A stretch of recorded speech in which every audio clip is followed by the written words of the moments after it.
Hello, philosophers. I'm Chico, and welcome to the Philosopher's Classroom, where we consider something from the Philosopher's Show in a little more academic rigor.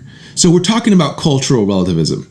And remember, cultural relativism is the view that a thing is good if the culture says that it's good, right? If it's socially acceptable, and it's wrong if it's culturally denied, if the culture says that it's a wrong thing to do. And today we're looking at objections to this view. So let's consider an ethical stance and see how cultural relativism would handle it. Is abortion wrong?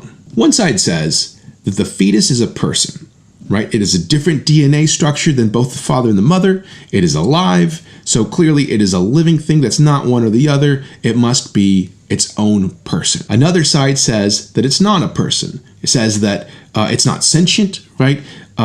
It can experience certain kinds of pain. It's not aware of what's going on around it. So on one side, you have people that think that it's murder and they think that's wrong.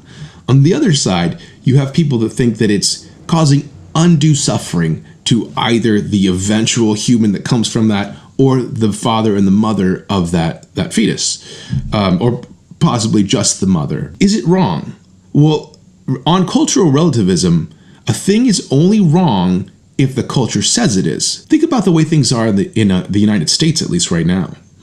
People are very divided on what they think about abortion, and that view will change over time as well. But what about like that right in between period where you got about half the people who think that it's a bad thing and another half that think that stopping people from having an abortion is a bad thing? Is abortion bad? Well, on cultural relativism, it seems like we can't make a decision either way, right? If we get that 50-50 shot, then we're kind of, hands in the air. And it doesn't seem like this is something that we can just get away with saying, well, maybe it's wrong, maybe it's not wrong.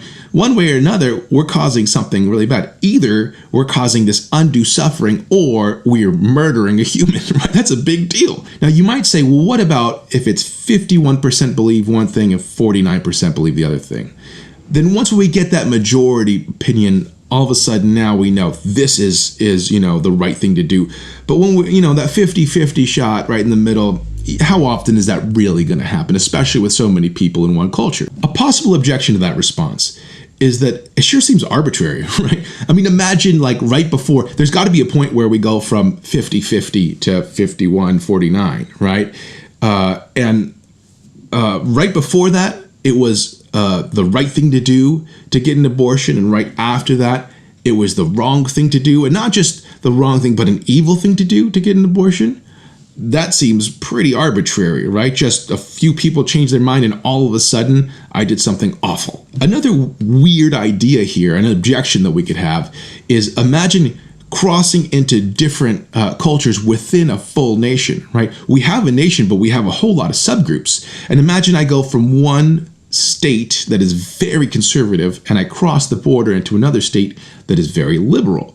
And let's say in one side, I have an abortion and I come back.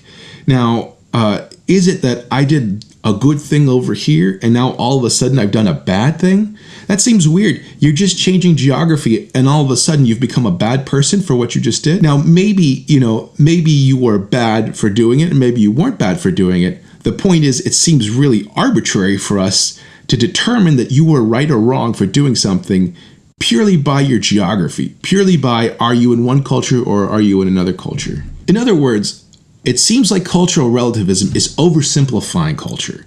It's looking at culture as if it were some big homogenous thing. We all happen to agree that this is the right thing, therefore it is the right thing. But there are so many subgroups in different nations and different states and even different cities, right? Like in St. Clemente, there's a drug culture, and then there is I'm not Mormon, but there's a Mormon culture, and those guys seem to be like, exactly opposite, right? The Mormons don't even drink caffeine. The druggies are out there on the corner 7-Eleven all day long. I don't know what they're even doing out there, to be honest. Like, the beach is like a mile that way. Why don't you just go hang out at the beach? Why are you hanging out at 7-Eleven? That's like the worst place I can think of. But yeah, so it seems like we have all these meshing cultures that disagree with each other are you right or are you wrong? It doesn't seem like cultural relativism is taking that seriously.